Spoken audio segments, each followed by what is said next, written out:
The Three Little Wolves and the Big Bad Pig by Eugene Trivezes. The Three Little Wolves and the Big Bad Pig. Once upon a time there were three cuddly little wolves with soft fur and fluffy tails who lived with their mother. The first was black, the second was gray, and the third was white. One day the mother called the three little wolves around her and said, "My children, it is time for you to go out into the world. Go and build a house for yourselves, but beware of the big bad pig." "Don't worry, mother, we will watch out for him," said the three little wolves, and they set off. Soon they met a kangaroo who was pushing a wheelbarrow full of red and yellow bricks. "Please, will you give us some of your bricks?" asked the three little wolves. "Certainly," said the kangaroo, and she gave them lots of red and yellow bricks. So the three little wolves built themselves a house of bricks. The very next day the big bad pig came down the road and saw the house of bricks that the little wolves had built.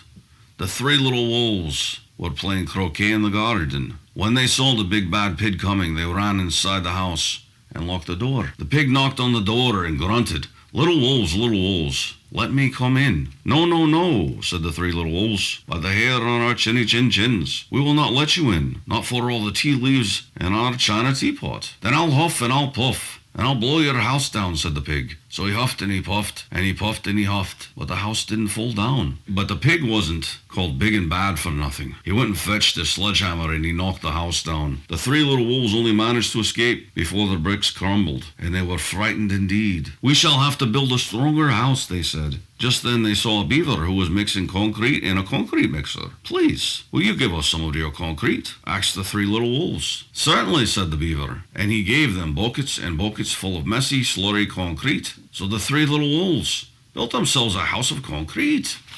No sooner had they finished than the big bad pig came prowling down the road and saw the house of concrete that the little wolves had built. They were playing battledore in the garden, and when they saw the big bad pig coming, they ran inside their house and shut the door. The pig rang the bell and said, "Little frightened wolves, let me come in." "No, no, no," said the three little wolves, "not by the hair on our chinny chin chins. We will not let you in, not for all the tea leaves in our china teapot." "Then I'll huff and I'll puff, and I'll blow your house down," said the pig. So he huffed and he puffed, and he puffed and he huffed, but the house didn't fall down. But the pig wasn't called big and bad for nothing. He went and fetched a pneumatic drill and smashed the house down. The three little wolves managed to escape, but their chinny chin chins were trembling and trembling and trembling. "Aye, we shall build an even stronger house," they said, because they were very determined. Just then, they saw a truck coming along the road carrying barbed wire, iron bars, armor plates, and heavy metal padlocks. "Please will you give us some of your barbed wire, a few iron bars and armor plates, and some heavy metal padlocks," they said. Rhinoceros, who was driving the truck. "Sure," said the rhinoceros, and he gave them plenty of barbed wire, iron bars, armor plates, and heavy metal padlocks. He also gave them some plexiglass and some reinforced steel chains, because he was a generous and kind-hearted rhinoceros. Aye. So the three little wolves built themselves an extremely strong house. It was the strongest, securest house one could possibly imagine. They felt absolutely safe. The next day the big bad pig came prowling along the road as usual. The three little wolves were playing hopscotch in the garden. When they saw the big bad pig coming, they ran inside the house, bolted the door, and locked all the 37 padlocks. The pig dialed the video and trance phone and said, "Little frightened wolves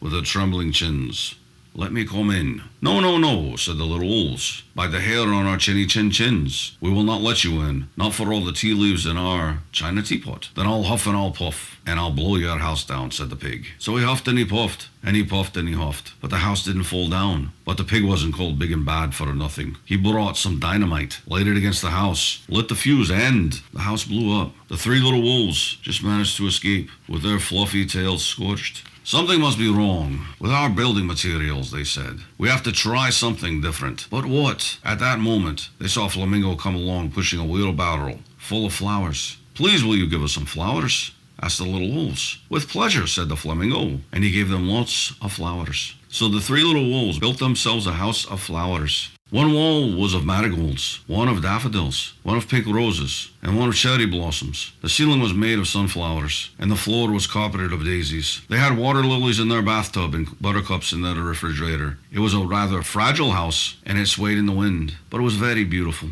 Next day, the big bad pig came prowling down the road and saw the house of flowers that the 3 little wolves had built. He rang the blue bell at the door and said, "Little frightened wolves with the trembling chins and the scorched tails, let me come in." "No, no, no," said the 3 little wolves. "By the hair on our chinny chin chins, we will not let you in. Not for all the tea leaves in our china teapot." "Then I'll huff and I'll puff and I'll blow your house down," said the pig.